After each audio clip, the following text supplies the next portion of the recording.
Just a very disappointing end to the road trip for the Philadelphia 76ers. Thank goodness there's no more games at 10 p.m. Man, oh man, that was annoying. Now, the problem with these two losses is how they lost the game. Just a collapse against the Sacramento Kings, and then just really not showing up in the first quarter versus the Golden State Warriors. That defensive effort last night was disgusting. They weren't closing out. They were getting beat off the dribble so easily. When they missed a shot, easy fast break points, because why would anyone get back on defense? It's just annoying how good this defense has been lately, but yet we know they can easily just revert back to this lackadaisical effort at any point in time. When they go zone and they're playing with this type of effort, it's just free threes, and they're just hoping and begging the other team to miss wide open shots. Too many times, Nick Nurse implements these weird zones that just lead to butt-naked open three-pointers. And if the other team is hitting, like the Warriors were yesterday, it's like, oh, the game's over.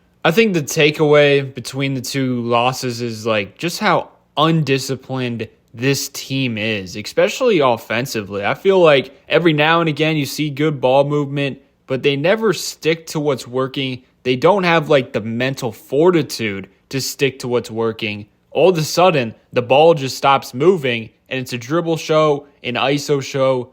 You know what I'm saying. But overall, the process of their offense at times is just like head scratching. Think about the Warriors matchup. They got Tyrese Davis, who is a very small center. In no world should the Sixers be getting out-rebounded when you have Paul George and Joel Embiid on the floor versus the Golden State Warriors, who are a super small team. Tyrese Davis should have been in foul trouble in the first 5 minutes of the game, or at least the first 8 minutes of the game. The Sixers did not even look to attack the size advantage. They weren't posting up Joel Embiid near the basket. He was just levitating on the perimeter. Like, what are we doing? What was that game plan to start out? And Joel Embiid, my goodness, you missed the game versus Sacramento. The team collapses in the fourth quarter. It sucks, but they're on a back-to-back. You got to come in and you got to step up and bring some attitude and aggressiveness at the start of the game. I mean, if you have been paying attention to the Sixers, unless you're just a Joel Embiid stan who refuses to criticize him, we've seen that loss so many times where he comes out moping, lethargic, he's slow to get up and down the floor, and because he's the leader of the team, the others are going to follow suit. That's just how it is.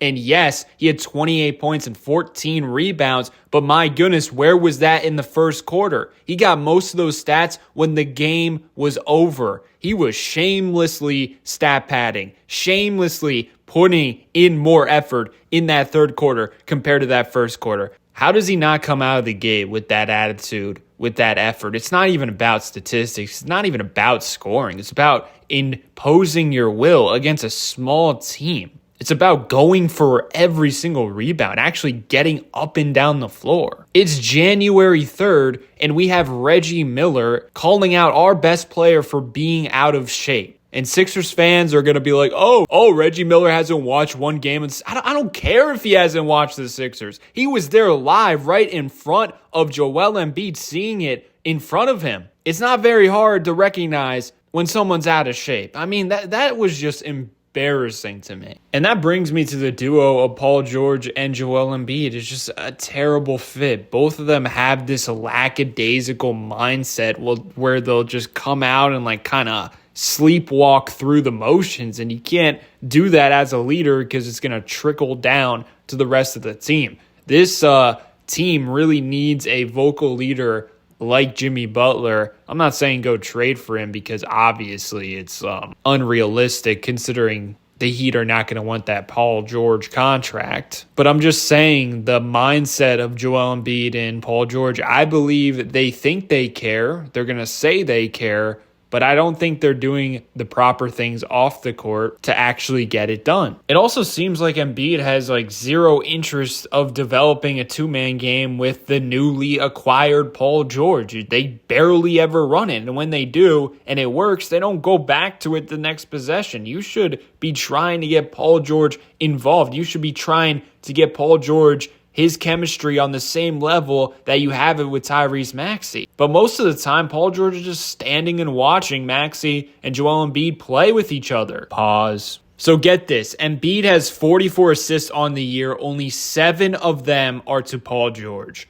Paul George has 100 assists, and only 10 of them are to Joel Embiid. Obviously, a lot has to do with them not playing much together due to injuries, but still, I need to see more chemistry between those two.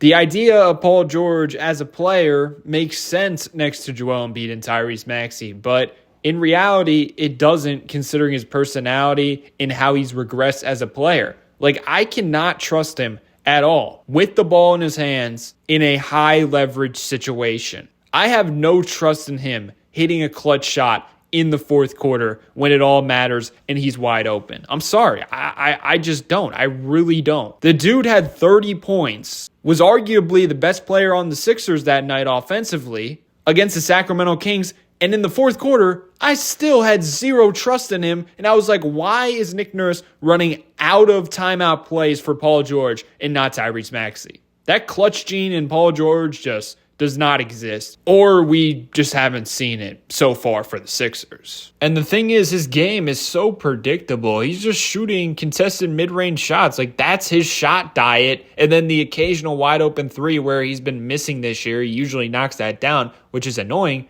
But he's only getting to the rim. Only 10% of his shots this year are from 0 to 3 feet from the rim. The lowest of his career by far. And not only that, Joel Embiid is barely getting to the rim either. And then on top of that, Tyrese Maxiell can't finish layups. He's shooting the lowest percentage of his career from the two-point region, the lowest percentage of his career 0 to 3 feet from the basket. On layups this season, Maxiell's shooting 48.6%. Last season, he shot 58.3%. And the year before that, 57.8%. His finishing has just completely left him. He's thinking about it way too much. There are so many instances where I just say in my head, oh my goodness, Maxiell used to make that shot look so easy. It's weird. It's very weird. Not only that, he needs to stop complaining to the refs. Stop looking at the refs every time there's a little bit of contact. You're not getting the call. We get it. Everyone on the team, frankly, needs to stop complaining to the referees. It is very, very annoying. It needs to stop. There was also a play in the Warriors game where Tyrese Maxiell decided to drive when he had a wide open Paul George for 3. You have to make that pass. There's no excuses for it, especially when you don't have a rhythm. He was terrible to start the game, so you don't need to be forcing your shot when you have a wide open 3 to Paul George. And that goes back to me saying Embiid and also Maxiell, they don't look to get Paul George in a rhythm, into the offense. They don't try to run stuff with him. Instead, they just kind of throw him the ball, and it's, back down from the three-point line or in the mid-post region. Like, I just don't understand what Nick Nurse, Joel Embiid, and Tyrese Maxiell are doing. You invested all of this money into Paul George, and you have zero interest in developing any sort of chemistry with your other two best players. It's just mind-boggling. My main takeaway over the last 2 games is the big 3 has to be better. If Tyrese Maxiell and Paul George get 2 more buckets in the last 3 minutes versus the Kings, they win that game. If Joel Embiid shows up in the first quarter like he did in the second half, it's probably a neck-and-neck game till the end, and the Sixers have a chance. If Tyrese Maxiell also shows up in that game, they have a chance. I can nitpick, Kyle Lowry shouldn't be getting minutes, this and that, but my goodness, our big 3's got to be better. And it's not just about production on the court. It's about, paying attention to the details, not turning the ball over, giving a little more effort on the defensive glass.